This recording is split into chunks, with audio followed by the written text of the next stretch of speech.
Well, it looks like Buffalo Bills camp is not going to happen at St. John's Fisher College. Josh Allen was recently ranked in the top 10 players in the entire league. And is Dawson Knox the answer that we've been looking for at tight end all along? All coming up on today's edition of the Bills Mafia Report.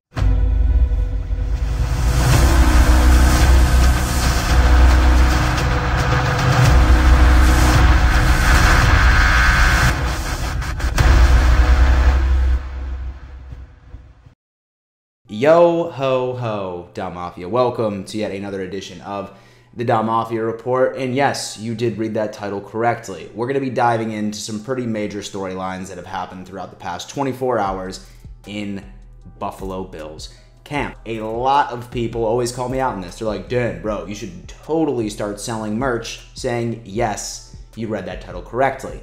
Maybe I will. Who knows? Personally, I just love gassing up your reading comprehension skills. Okay, it's called uniformity, baby, and I'm dropping a video every day. Sometimes there's gonna be a bit of repetitiveness once I keep dropping this saucy-ass content your way. But yeah, Bills Mafia, we're gonna dive into all three of these topics here shortly. I do wanna go on ahead and just give a couple of announcements. Number one, I am giving away either a PS5 or an Xbox Series X. It's very easy to enter. All you need to do is screenshot proof that you are subscribed to this YouTube channel, and you need to send that screenshot to me over on Instagram and follow me there as well. And voila, you have an opportunity of winning a next-gen console. I am announcing the winner on July 2nd. So whatever you're doing, stop this video and go sign up for it right now. Number two, I have a new patron, baby. Someone supported me on Patreon. And that just so happens to be my dude, Miguel. Miguel, thank you so much, man. I really appreciate you. This really helps move the channel forward into more daily content and even better content. You are very, very appreciated. In Bills Mafia, a lot of you always ask me, Dan, how can I support this channel? Well, let me tell you what, the best way to do it is simply by smashing the ever-living out of that like button, baby. Okay? That's free. That costs you $0. But say you ever want to go the extra mile, Patreon or joining my YouTube channel as a member is the next best option, and you can find the Patreon link in my description, or you can just hit that join button right next to the subscribe button, and voila, you are now supporting that. But if not, it's cool. I'm just thankful that you watch this obnoxious mother talk about the Bills and the NFL on a daily basis. Thank you for that. First story today, ladies and gentlemen, there were a lot of questions of whether or not the Buffalo Bills were going to return to St. John's Fisher College after missing it last year before that COVID season that occurred.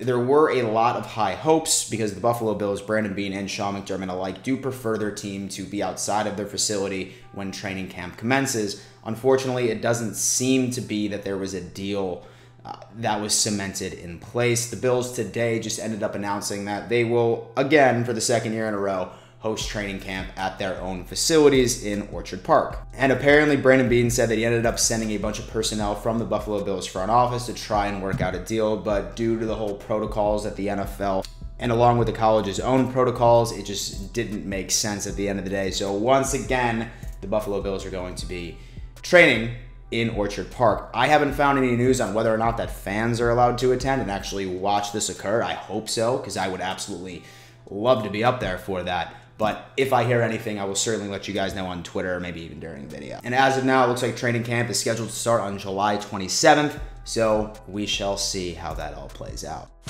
Second story. Josh Allen was recently ranked in the top 10 of all of the players in the entire NFL. I said that correctly. And for everybody that has ever hated on Josh Allen or continues to hate on Josh Allen, I have a question for you. Can you smell that? And you know what that is? That is the smell of some fresh hot crow coming out the oven, and it's dinner time. The man ended up making CBS Sports list at number 10. Now, there are 5 quarterbacks that are currently listed on this list. Obviously, Patrick Mahomes is being number 1, Aaron Rodgers, and Tom Brady. And Josh Allen just so happens to be sitting at number 10. Now, in this article, the guy even ended up admitting that the only Josh Allen that was on the list in the 2020 rankings was the other Josh Allen, the guy from the Jacksonville Jaguars. And this year, Josh Allen went from not being on the list to being in the top 10, sitting at number 10. And this is exactly what this gentleman had to say about Josh Allen. In his 3rd season, he blossomed into an MVP candidate. His ability to move and make plays made him a tough quarterback to defend. The biggest growth, though, came from the pocket. Now, as much as I am proud of my quarterback for making this specific list, I still think that dude man needs to really put the nail in the coffin for all of those straggling haters. I really do. I want to see dude man be ranked in the top 5 next year. I think that he has the full ability to do so. We've already chatted about how he is continuing to attempt to prove his game. I believe he was trying to work on the short passing accuracy last year when he dedicated his mindset into improving the deep ball. We all know how that turned out last year. So I really would love to see this guy in the top 5 next year, and of course bring home a Lombardi to Buffalo. Let's make this happen. Last but not least, the main story of today, and that is going to have to be Dawson Knox. Now, Dom Mafia, a lot of you know that I have been a huge advocate. I've been pounding the table saying that I think the Buffalo Bills need to go after and make a move for Zach Ertz. And that question really started being implanted into all of our minds after we witnessed what Travis Kelce was able to do to us during that AFC Championship game. We all understand that Brandon Beane mentioned, hey, we need a tight end like that. We need to upgrade that room so we can give Josh Allen another target and an additional weapon from the tight end position, especially since we witnessed not only Kelce, but same with Gesicki from Miami, same with several other tight ends that absolutely just wreaked havoc. Now, a lot of us are thinking about sort of the potential replacements for Dawson Knox. I mean, we brought in Hollister from the Seahawks. I really don't see that being an upgrade from Knox, but who knows? Maybe the chemistry between him and Josh Allen in college might be able to work out. But at the end of the day, Dawson Knox actually admitted that he took that to heart. In fact, he had this to say in response about potentially being the weapon that the Bills are looking for in the tight end position. And I want to get to the point where I am that weapon for our team. Travis is the best in the league right now at what he does. It just comes from watching film and getting on the field and starting to feel out some of the stuff that he can see pretty quickly. It's really not just running your route and being in the right spot. It's kind of how well can you adjust on the fly, how well can you read coverages when the ball is snapped. And because defenses are so good at disguising coverages, safeties are moving around, linebackers are showing blitzes, and then they'll drop out. So it's just starting to be able to catch on to some of those things, which I felt like I was able to do more and more as the year went on last year. I'm kind of excited to keep building on it. Now, this is a very interesting take because what a lot of people don't understand, his rookie season was the first time I think he was even targeted. Dude man was never targeted in college when he was over at Ole Miss. And the first touchdown pass he caught was in high school right up until he ended up getting into the league by itself. So, I mean, this guy really wasn't drafted as the guy that was going to be a dude that has proven himself to be a weapon in the receiving category. But don't get me wrong, I mean, he's had plenty of flashes. I mean, we absolutely love the angry runs from Dawson Knox. He's an absolute beast. I've seen him absolutely embarrass DBs in the past, sometimes when they get in his way.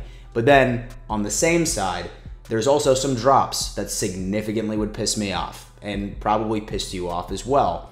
Luckily this offseason, apparently Dawson has been working with a hand-eye coordination coach based out of California. And of course, the coach is giving glowing recommendations saying that he's really being able to take that next step. But at the end of the day, we're not going to see if we're going to be able to see that type of transition and improvement into year 3 until year 3 happens. Who knows? Say, for example, the Buffalo Bills do not add another tight end to this room, i.e. Zach Ertz.